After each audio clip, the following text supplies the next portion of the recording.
Yo, it's ile school somebody's promote around town DTG International.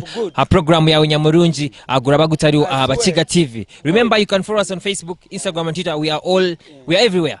So follow us on all our social media platforms. You can subscribe to our YouTube channel Bakiga TV. Dr. Palia, it's over nenda kubuza ona Dr. Chimafe sakabuzo kache kandi iwe chendeza speed urukuntwara speed speed ni warene kuba speed okabera stead. Okay oyenda no kuntene ntomi tino kutera chikuru nembabazi no kushabira no winyindo kwisa kale choreka tubu reka mbabuza akabuzo kache Dr. Chimafe. Yes sir. Uli steady? More than steady. Omwako raguli about omwaka oguli kwijana ngwa gobire gutine shonga kunkwa gwa guhwire gubire guri mwe bintu byinji akija nguniro kasti kuzarugaho nebe nankeje ngubi hija mu corona nabana bababinga amashomero ngenu ebizibubire byinji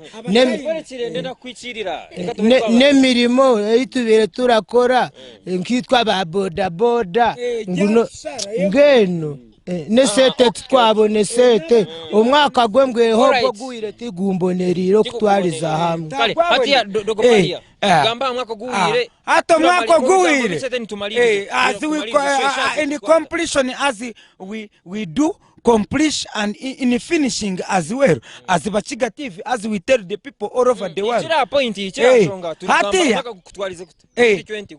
Hatia echanyi jize nywe munonga kuruja mukushasha kwanje abachina bakozire corona virus hatia n'abachina nabo aba Japan balenda ngo batwite bakozire engwara ibareta Sahara Arusino disease iyera kukanura aho nawe kora kanu ngana woshemererwa abajungu barendaga kutwita ekikuru tushabirane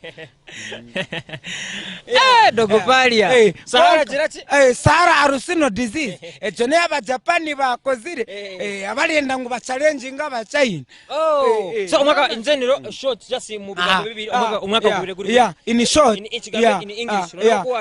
English in short the Christmas has been good and we have celebrated good as well as the Bakiga TV. Nobody has fighted, nobody is injured, but we wish that as we are going in politics, as the government is concerned of all people and the world and everybody as an individual, then we celebrate well as the world is concerned with God. Bless the Bakiga TV, then we continue with the right sir. All right, it's a ile school somebody's promoter around town DTG International program ya Unyamurungi gurabagutari Bakiga TV. Chris Prince on the camera.